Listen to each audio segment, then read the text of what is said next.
Hulk Hogan is like the Beatles or the Elvis Presley of our profession. Yep. Nobody's in second place from Terry.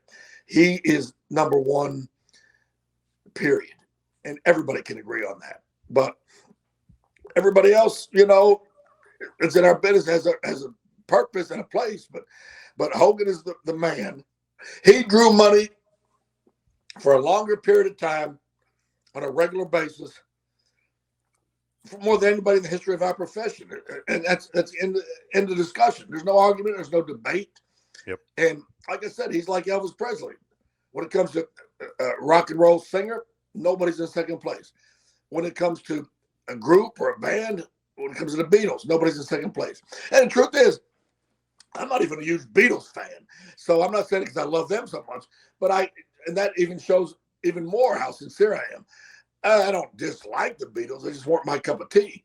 But you can't nobody argue and say they weren't the highest grossing for their time period musical act of their time, which is true of all time, actually. Yep. And the thing is with Hogan too, would there even be the modern day WWE as we know it today, the billion-dollar company without Hogan? I doubt it.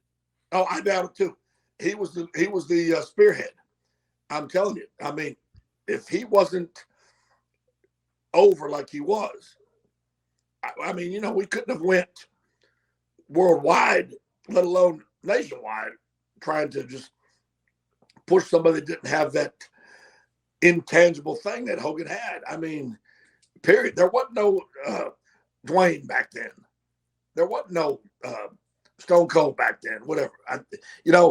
Arguably, maybe Flair could have came and ran with it. I mean, I'm not saying he couldn't have, but at that time he was with the Crockett's and the other places. So Hogan was the one that made it happen. Man, like the WrestleMania, obviously, but pay per view in general, then the big four of the pay per views because of Hogan. I mean, he started pretty much everything to going global, then or going nationwide, then going global. All Hogan. Yes, of course, Vince is a genius and it's his business, but without that top guy, without Hogan, none of that stuff is happening. Right. I agree. And yeah, I mean, and people say, oh, Hogan's not that great in the ring. Bull. BS. Hogan was very good. Very good. And I've never seen anybody that brought up the audience like Hogan did when he started hulking up during the comeback. I mean, it reminds me very much of our thing in Memphis when Jerry King Lawler would pull that strap down. And Yes. people go crazy. Same thing.